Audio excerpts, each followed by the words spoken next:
Welcome back. It's one of our great forgotten sports stories forged out of tragedy. Half a century ago, a shy young West Coaster known as Wee Ginger stood on top of the running world when his hometown needed it most. Here's Mark Kreisel with the story of Dave McKenzie.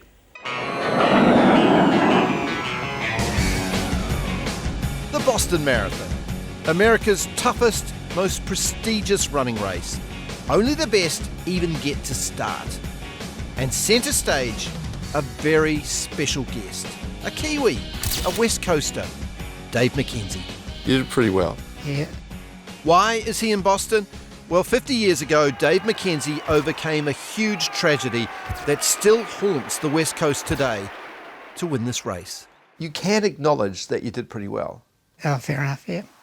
Quite possibly the most famous Kiwi athlete you've never heard of, but you'd never hear it from him. Was there any stage where you felt elation? Yeah, there's always elation after you win. Punch the air? No.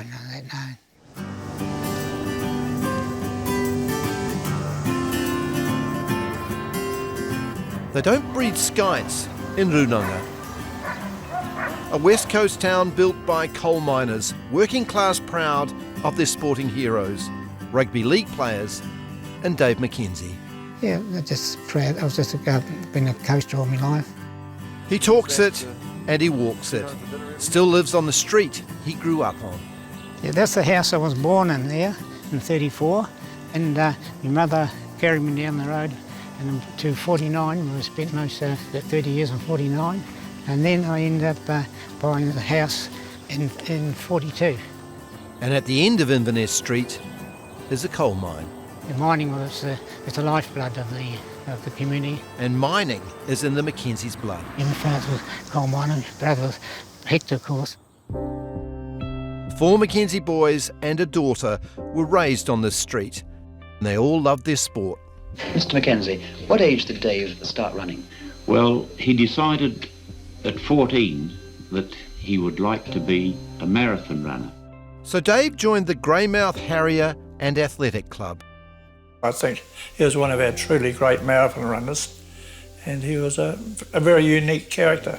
Ivan Agnew, sports journalist, knew the family and wrote about Dave when they both worked on the Greymouth Evening Star newspaper in the 1960s. He's a great little bloke, but Not a great talker. oh no, he's definitely not a great talker.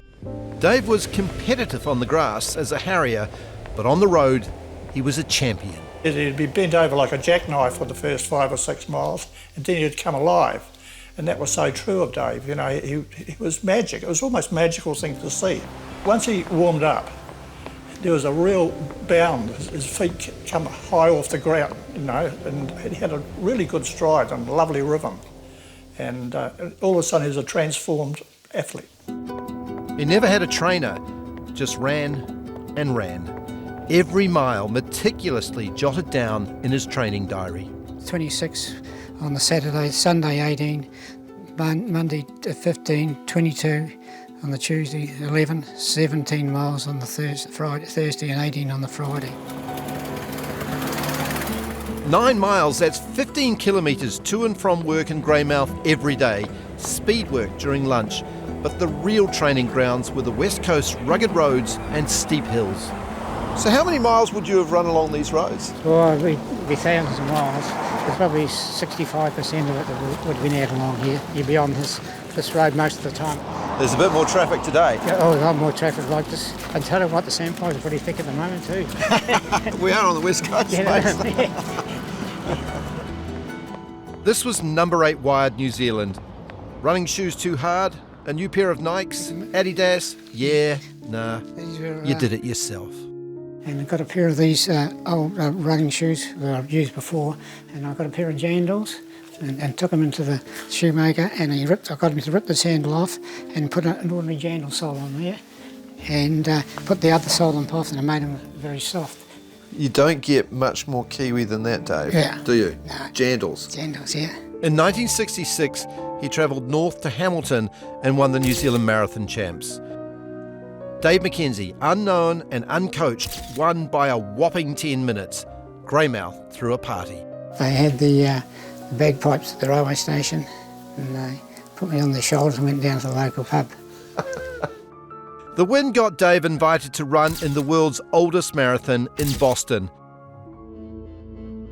But 3 months before the big race, disaster on the West Coast.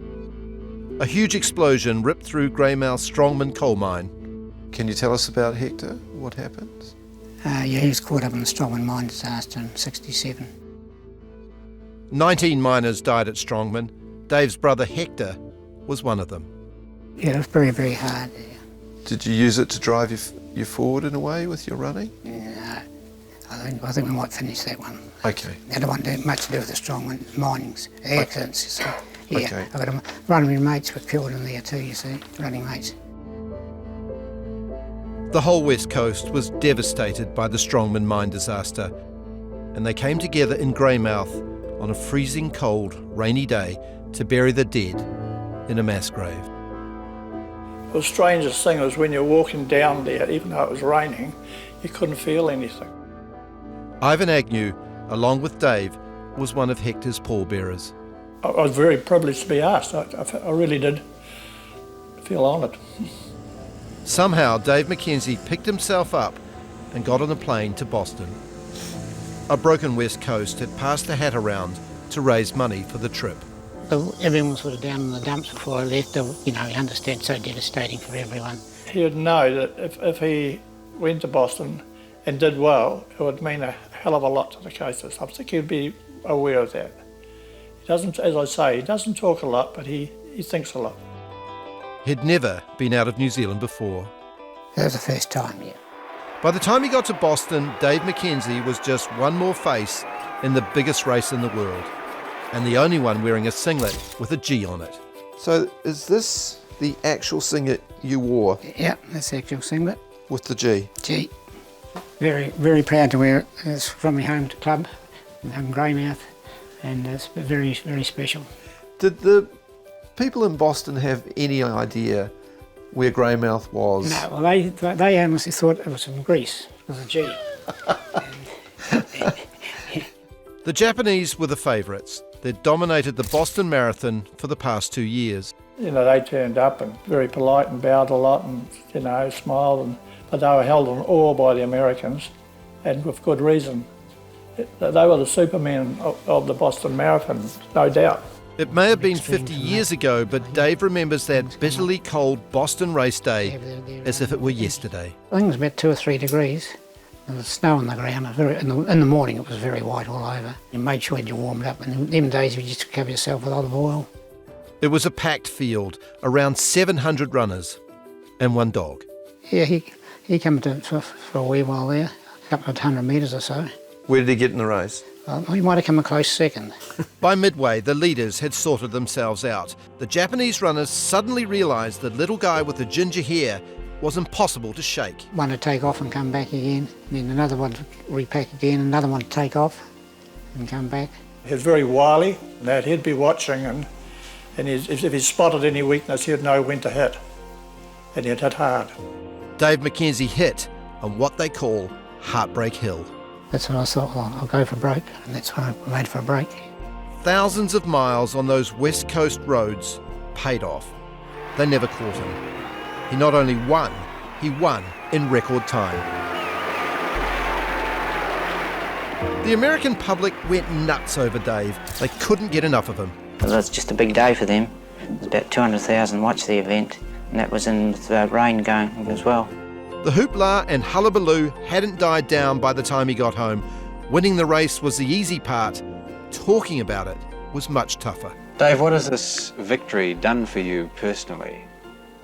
Just another race more or less to me, I think. It's just, don't know really. Just kind of went to Boston and run the biggest race in the world outside the Olympics. Yeah, everything went spot on that day. You get the sense it meant more to Dave than he lets on. And after Strongman, it meant everything to the West Coast. I think it gave them that deep sense of pride. I think it lifted people. They needed a lift. Their spirit certainly needed a lift. It was a horrendous time for what they'd been through. They've never forgotten him in Boston. He was the Grand Marshal at this year's marathon. But on the coast, is a legend. Running was a great thing for Dave. He got into his own world, I think, and he set his own tempo, and it just brought him out of himself in many ways. You know. It was beautiful to watch, real expression. And he still lives on Inverness Street with wife Adele. Anything you do for your community, and think when people are down and out, it's good to be able to do something back for the community. But good to be able to pick them up again. Pick them up, yes. And, yeah. Good on you, Dave. You did bloody well. Yeah, yeah. Good on you. Dave later ran for New Zealand at 2 Olympics, and he was still running for his beloved Greymouth Harriers until his mid-50s.